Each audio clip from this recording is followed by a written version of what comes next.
যাদবপুরটা কিন্তু এবার একটা স্থায়ী সমাধান করার সময় এসে গেছে। আমার বক্তব্য, যাদবপুরে যখনই ঝামেলা হয় রাস্তার মধ্যে চলে আসে ঝামেলা, সেখানে লোকজনের অসুবিধা হয়, অসভ্যতামি ওখানে করছে, তাদের বিরুদ্ধে কড়া ব্যবস্থা নেওয়া হোক। লাঠি নিয়ে আগুন জ্বালিয়ে দিচ্ছে, এটাও যেরকম সমাধান নয়, ইট পাটকেল ছোড়াটাও সাংবাদিকদের দিকে সমাধান নয়। ওইখানে যদি কোনো অঘটন ঘটে থাকে, রাজনৈতিক অস্থিরতা হয়, সেই অস্থিরতাটাকে কিন্তু সামাল দেওয়ার দায়িত্বটা কিন্তু বিধায়িকার ওপর পড়ে। সেই বিধায়িকারা আজ বিধায়িকা যখন মানে লড়াইয়ের ময়দানে নেমে গেছেন সরাসরি এবং মিছিলেও হাঁটছেন। আমি কালকে একটা চ্যানেলে দেখছিলাম যে স্লোগানগুলো দেওয়া আছে, ইন্ডিয়ান আর্মি রেপ মি। আমার বক্তব্য, এটা কি করে একটা শিক্ষক সভ্য সমাজে, শিক্ষিত সমাজে, একটা ইউনিভার্সিটির দেয়ালে এসব লেখা থাকে? মিথ্যাচারিতা, গুন্ডা দমন আইন, গেজেট নোটিফিকেশন আসেনি, মসজিদ থেকে মাইক বার করে আনো, তার নোটিফিকেশন আসেনি। মিথ্যাচারিতার ওপর সরকার চলছে, সরকারের কোনো এজেন্ডা নেই। অপোজিশনকে এরপর এজেন্ডা দিতে হবে। সার্জিক্যাল স্ট্রাইক, দিমাগি নকশাল, প্রত্যেক বছর প্রত্যেক 6 মাস অন্তর অন্তর নতুন কথা এসে যাচ্ছে, ওগুলো তৈরি করা কথা। সার্জিক্যাল স্ট্রাইক ওখানে গিয়ে কী করবে? আমিও ভিক্টোরিয়া মেমোরিয়াল দখল করব, আমিও সল্টলেক স্টেডিয়ামের মালিক হব। ওরাও এই স্বপ্ন দেখতে পারে, স্বপ্ন দেখতে তো কোনো অসুবিধা নেই, স্বপ্ন তো মানুষ রাতে দেখে। আসল ইস্যুগুলো, আসল বিষয়গুলো থেকে আমরা সরে আসছি, যাতে মানুষের অসুবিধার মধ্যে মানুষ যাতে থাকে, মানুষ খালি ধর্ম নিয়েই লড়ালড়ি করে, এটাই হচ্ছে বিজেপির প্রধান লক্ষ্য। দাদা, গতকাল মধ্যরাতে একেবারে যাদবপুর ইউনিভার্সিটি উত্তাল হয় বাম ছাত্র সংগঠন এবং এবিভিপি ছাত্র সংগঠন যারা রয়েছে তাদের মধ্যে হাতাহাতি। পরে দেখা যায় যে রক্তাক্ত অবস্থা হয়েছে এবং সেখানে বেশ কিছুজন এবিভিপি ছাত্র ছিল যারা বিজেপি বিধায়ক ঘনিষ্ঠ। কি বলবেন? পরিষ্কার কথা, যাদবপুরে কিন্তু আজ নয়, বহুদিন ধরে এটা লেগেছে। তৃণমূলের সঙ্গেও দেখেছি আমরা, যখন বাম আমল তখনও দেখা গেছে, এখন বিজেপির আমল তাও দেখা যাচ্ছে। যাদবপুরটা কিন্তু এবার একটা স্থায়ী সমাধান করার সময় এসে গেছে। আমার বক্তব্য, যাদবপুরে যখনই ঝামেলা হয় রাস্তার মধ্যে চলে আসে ঝামেলা, সেখানে লোকজনের অসুবিধা হয়, কিন্তু রাজনীতি করার অধিকার সবার আছে, সব দলের আছে, মতামত ব্যক্ত করার অধিকার আছে, কিন্তু মতামত ব্যক্ত করতে গিয়ে শালীনতা রাখার অধিকারটা কিন্তু যেন অনধিকার না হয়ে যায়। আমি কালকে একটা চ্যানেলে দেখছিলাম যে স্লোগানগুলো দেওয়া আছে, ইন্ডিয়ান আর্মি রেপ মি। আমার বক্তব্য, এটা কি করে একটা শিক্ষক সভ্য সমাজে, শিক্ষিত সমাজে, একটা ইউনিভার্সিটির দেয়ালে এসব লেখা থাকে? এগুলো কিন্তু আপত্তিজনক। এবং এটাও ঘটনা, কেউ মূত্রত্যাগ করছে তার ছবি বার করা এবং সেইটাকে এইভাবে একটা দেয়ালের মধ্যে নিয়ে আসা, মতামত আমার বিরোধিতা থাকতে পারে, এইগুলো কিন্তু অসভ্যতামির জায়গায় চলে যায়। আমার মনে হয় যাদবপুর নিয়ে আগেও অনেক নালিশ এসছে একটা শ্রেণীকে নিয়ে, কিন্তু এই যাদবপুর ইউনিভার্সিটি থেকে যারা বেরোচ্ছে তারা পৃথিবীর ভালো ভালো জায়গায় গিয়ে কাজ করছে, এটাও ঠিক, যথেষ্ট শিক্ষিত ছেলেরা বেরোচ্ছে, ঢুকছে, কিন্তু একই সাথে এই যে রাজনৈতিক অস্থিরতার একটা ইউনিভার্সিটির মধ্যে, সেটা কিন্তু বন্ধ করার সময় এসেছে। একটা স্থায়ী সমাধান সূত্র বার করার কিন্তু সময় এসেছে। সেটা বিজেপি বার করুক, সেটা বিভিন্ন দল বার করুক, সর্বদল বৈঠক করে একটা সমাধান সূত্র করার কিন্তু সময় এসছে। মুশকিলটা হচ্ছে যাদবপুরের ছাত্রদের থেকেও বেশি কিন্তু হচ্ছে কিছু বুড়ো বাম আছে, যারা এই উস্কানিমূলক কথাগুলো, উস্কানিমূলক লেখাগুলো প্রশ্রয় দেয়। তাতেই কিন্তু একটা ইউনিভার্সিটির ভেতর একটা পরিবেশটা কিন্তু ধ্বংস হয়। পরিবেশ ধ্বংস করার অধিকার কিন্তু কারণ নেই। ওখানে একটা পড়াশুনো করার জায়গা, একটা কৃতি ছাত্রদের জায়গা, কৃতি ছাত্রীদের জায়গা, ভালো শিক্ষকরাও রয়েছেন, কিন্তু তাদেরকে রাজনৈতিকভাবে উস্কানি দেওয়াটা আমার মনে হয় খুব ভালোভাবে মেনে নেবে না সমাজ। একটা স্থায়ী সমাধান এবং ওই পরিবেশটা এত উত্তপ্ত যাতে না হয়ে যায়, সেইটা কিন্তু একটা দেখার সময় এসছে। গতকাল মধ্যরাতে সেখানে বিজেপি বিধায়িকা সর্বরী মুখার্জি তিনি যান এবং তিনি সেখানে গিয়ে দেখে নেওয়ার হুঁশিয়ারিও দিয়েছেন।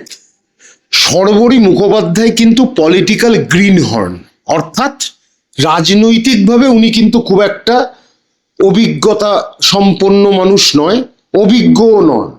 উনি এসেছেন একটা দলের হয়ে জিতে এসেছেন, বিধায়িকা হয়েছেন, নির্বাচিত হয়েছেন, কিন্তু উনি যেসব কথাগুলো বলছেন ওটা বিধায়িকার মুখ থেকে মানায় না। এটা কিন্তু কোনো গায়ের জোরই নয়। ওইখানে যদি কোনো অঘটন ঘটে থাকে, রাজনৈতিক অস্থিরতা হয়, সেই অস্থিরতাটাকে কিন্তু সামাল দেওয়ার দায়িত্বটা কিন্তু বিধায়িকার ওপর পড়ে। সেই বিধায়িকারা আজ বিধায়িকা যখন মানে লড়াইয়ের ময়দানে নেমে গেছেন সরাসরি এবং মিছিলেও হাঁটছেন, সেইটা আমার মনে হয় একটু বিষয়টা ওনার নিজের ভাবা উচিত যে আমি প্রশ্রয় দেব না, কাউকে উস্কানিমূলক কথা বলবো না। কারণ যাদবপুরে এক শ্রেণীর, আবার বলছি, বুড়ো ভাম আছে যারা এই উস্কানিমূলকটা কথাগুলো বলে। চায়নার প্রেমে তারা পড়ে গেছে, এটাও অস্বীকার করার নেই। দেয়াল লিখন বলে দিচ্ছে তাদের সভ্য সমাজে তারা কতটুকু কিভাবে বসবাস করে। কিন্তু তার সাথে আবার সর্বরী মুখোপাধ্যায়, সে যদি এখন মনে করে ওই যাদবপুর ইউনিভার্সিটিটাকে একটা রণক্ষেত্র পরিণত করবে, সেটাও কিন্তু কখনো মেনে নেওয়া যায় না, সেটা বেমানান।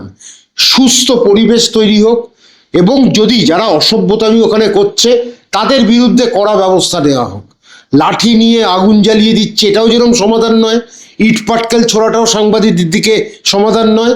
কিন্তু আজকে ভিসিরও কাজ, আজকে পুরো যাদবপুর ইউনিভার্সিটির একটা বড় ফ্যাকাল্টি আছে, তারা বাম মনোভাবাপন্ন হতে পারেন, কিন্তু একটা স্থায়ী সমাধান সূত্র না বের করতে পারলে যাদবপুর ইউনিভার্সিটির এই অস্থিরতা চলবে। শুধু সেটা নয়, বিভিন্ন অ্যান্টি ন্যাশনাল ভালগার কথাগুলো লেখা হচ্ছে। এই ভালগার কথাগুলো কেন আসবে, একটা অবসিন কথা, সেই জায়গাটা কিন্তু আমার প্রবল আপত্তি আছে। এইটা কিন্তু পাল্টানোর সময় এসছে, এটা কিন্তু দেয়াল থেকে মিটিয়ে দেওয়ার সময় এসেছে। দাদা, একটা শিক্ষা প্রতিষ্ঠান, সেখানে দুই ছাত্র সংগঠনের মধ্যে ঝামেলা হয়েছে, কিন্তু সেখানেই একদল অর্থাৎ এবিভিপি ছাত্র সংগঠন তারা সার্জিক্যাল স্ট্রাইকের কথা বলছে। সার্জিক্যাল স্ট্রাইক, দিমাগি নকশাল, প্রত্যেক বছর প্রত্যেক 6 মাস অন্তর অন্তর নতুন কথা এসে যাচ্ছে, ওগুলো তৈরি করা কথা। সার্জিক্যাল স্ট্রাইক ওখানে গিয়ে কি করবে? আমার বক্তব্য, মারামারি করে কিন্তু কোনো সমাধান সূত্র বেরোয় না। এটা পরস্পর কোনো অন্য দেশের সাথে লড়াই নয়, রাজনৈতিক বিভেদ নয়। রাজনৈতিক বিভেদ যদি ইউনিভার্সিটি ক্যাম্পাসে থাকে, সেটা কিন্তু আলোচনার মারফত মেটানো উচিত। নির্বাচন হোক বা যাই হোক, বেআইনি কাজ থেকে বিরত থেকে আইনি পথে সমাধান, শুধু আলোচনার পথে সমাধান সূত্র বের হোক। তাতেই যাদবপুর ইউনিভার্সিটির কিন্তু একটা সমাধান আসবে, শান্তি আসবে। বারবার যে একটা ছাত্র আন্দোলনের নামে অসভ্যতামি দেখি, বিশৃঙ্খলা দেখা যায়, সেটা বন্ধ হোক। একটা তারিখ, তারপরেও বাংলার মা বোনেদের অন্নপূর্ণা যোজনার টাকা ঢুকছে না, তাহলে যে টোপটা দিয়েছিল সেটা কি আর কাজে লাগছে না? বিজেপি সরকার, একটাই কথা হচ্ছে তারা কি করবে আর কি ভাববে সেটা নিয়েই তারা কিন্তু অসুবিধায় আছে। তারা যা ভাবছে তারা তা করতে পারছে না। কোটি কোটি অন্নপূর্ণা ভান্ডার থেকে বাদ গেছে, স্বাস্থ্যসাথী ঢুকছে, ডাক্তার মার খাচ্ছে, বুলডোজার চলছে। যাদের হিন্দুদের কথা বলে বিজেপি এসেছিল, সেই হিন্দুদের দোকান ভেঙে দিচ্ছে। কিন্তু ঘটনা মিথ্যাচারিতা, গুন্ডা দমন আইন, গেজেট নোটিফিকেশন আসেনি। মসজিদ থেকে মাইক বার করে আনো, তার নোটিফিকেশন আসেনি।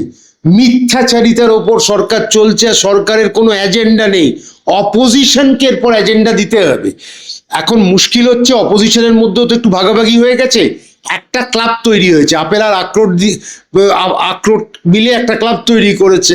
আরেকদিকে মমতা বন্দ্যোপাধ্যায় তৃণমূল, যেটা অরিজিনাল তৃণমূল, সেটাই বলবো আমি, বারবার বলি আমি, তৃণমূলের একটা, কিন্তু এবার এজেন্ডাটাকে অপোজিশনকে দিতে হবে। বিজেপি নিজস্ব কোনো এজেন্ডা নেই, কারণ কেন্দ্রীয় সরকার তারাও এখন বিপদের মধ্যে আছে। আরশোলা তাদেরকে ভিত্তিটা নড়িয়ে দিয়েছে, কি করবে ভেবে পাচ্ছে না, কুল কিনারা কোথায় যাবে ভেবে পাচ্ছে না। এবার সামনে নির্বাচন আসছে বিভিন্ন রাজ্যে, সেই জায়গা থেকে কেন্দ্রীয় সরকার টালমাটাল অবস্থায়। এবার হচ্ছে রাজ্য সরকারটা ডবল ইঞ্জিন বলে পুরোপুরি নির্ভরশীল কেন্দ্রীয় সরকারের ওপর। তারাই যদি টালমাটাল অবস্থায় থাকে, এবার ভবিষ্যৎ রাজ্য সরকারগুলোর তো আরো খারাপ অবস্থা হবে। সেই জন্য এখন এমনি জলমগ্ন বাংলা, মেদিনীপুর থেকে শুরু করে বিভিন্ন জায়গায় বন্যা হয়েছে, সেই জল, মুখ্যমন্ত্রী ওইখানে গেছেন, বিভিন্ন ঝামেলায় পড়েছেন, টাকাটা ঠিক মতো আসবে না।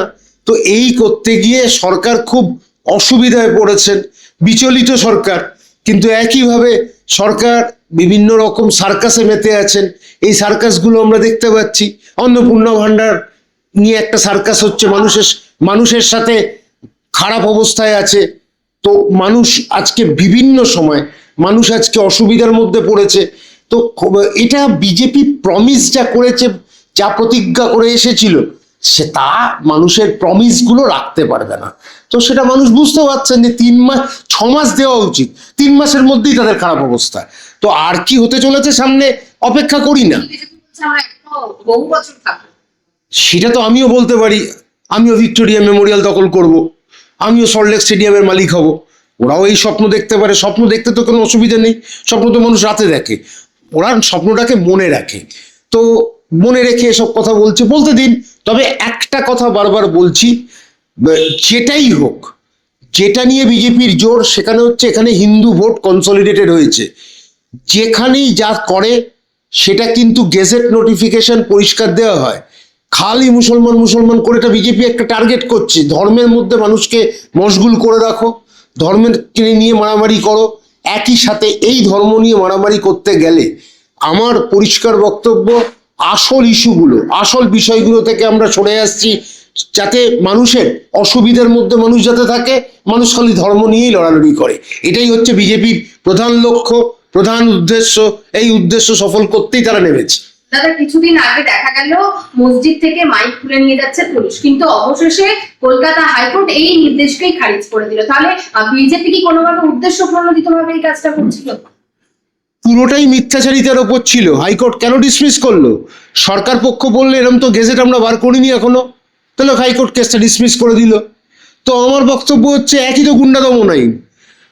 আরশোলার আন্দোলন হলো, সেখানে 16 জনকে গ্রেপ্তার করলো, সাংবাদিককে মারা কখনো উচিত নয়।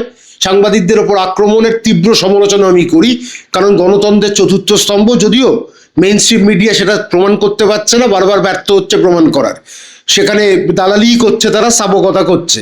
কিন্তু একই সাথে 16 জনকে নিয়ে গুন্ডা দমন আইন হবে।